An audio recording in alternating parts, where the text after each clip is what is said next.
Roméo et Juliette sont deux jeunes gens issus de familles rivales, les Montaigu et les Capulet.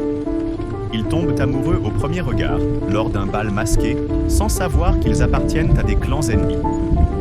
Leur passion est instantanée, brûlante, mais aussi imprudente. Ils décident de se marier en secret, à peine quelques jours après leur rencontre. Aveuglés par l'amour et l'envie de fuir les conflits, ils enchaînent les décisions hâtives. Cette précipitation les mène à une série de malentendus tragiques. Finalement, croyant chacun que l'autre est mort, ils mettent fin à leur jour. Leur amour n'aura duré que quelques jours. Mais leur fin marque à jamais les conséquences de décisions prises trop vite, sans recul, ni véritable connaissance de l'autre. Morale de l'histoire. L'amour peut être intense, mais il ne doit jamais être aveugle. Avant de se lancer dans une histoire, il est essentiel de connaître réellement la personne. Se précipiter, c'est risquer de construire sur du sable. L'amour durable a besoin de temps, de connaissances mutuelles et de fondations solides.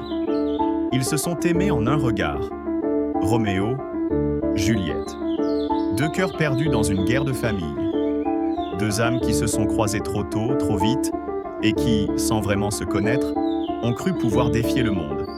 Ils se sont dit « je t'aime » avant même de se demander « qui es-tu vraiment ?» Ils ont sauté dans le vide sans parachute, en croyant que l'amour seul suffirait à les porter.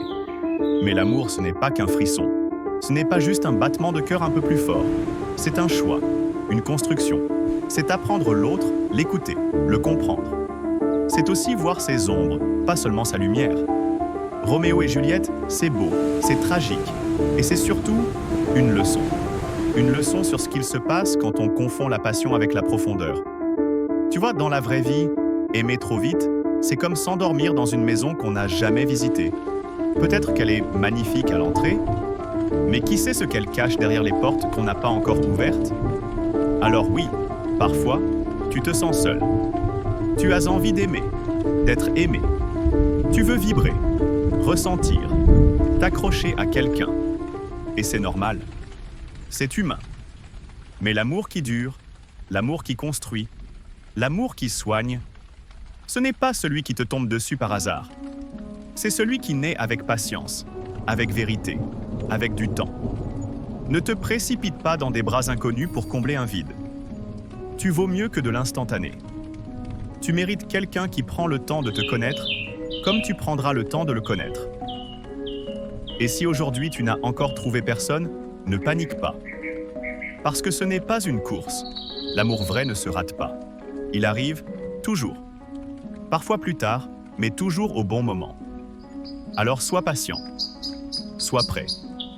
Et surtout, n'oublie jamais, on ne saute pas dans un cœur sans savoir s'il est prêt à t'accueillir. Mais un jour, tu trouveras celui qui t'ouvrira le sien. Doucement. Complètement. Durablement. Si cette histoire t'a touché, si elle a éveillé quelque chose en toi, alors n'hésite pas à t'abonner. Ici, chaque récit est une émotion. Chaque mot est une main tendue. Rejoins-moi et continuons à ressentir ensemble.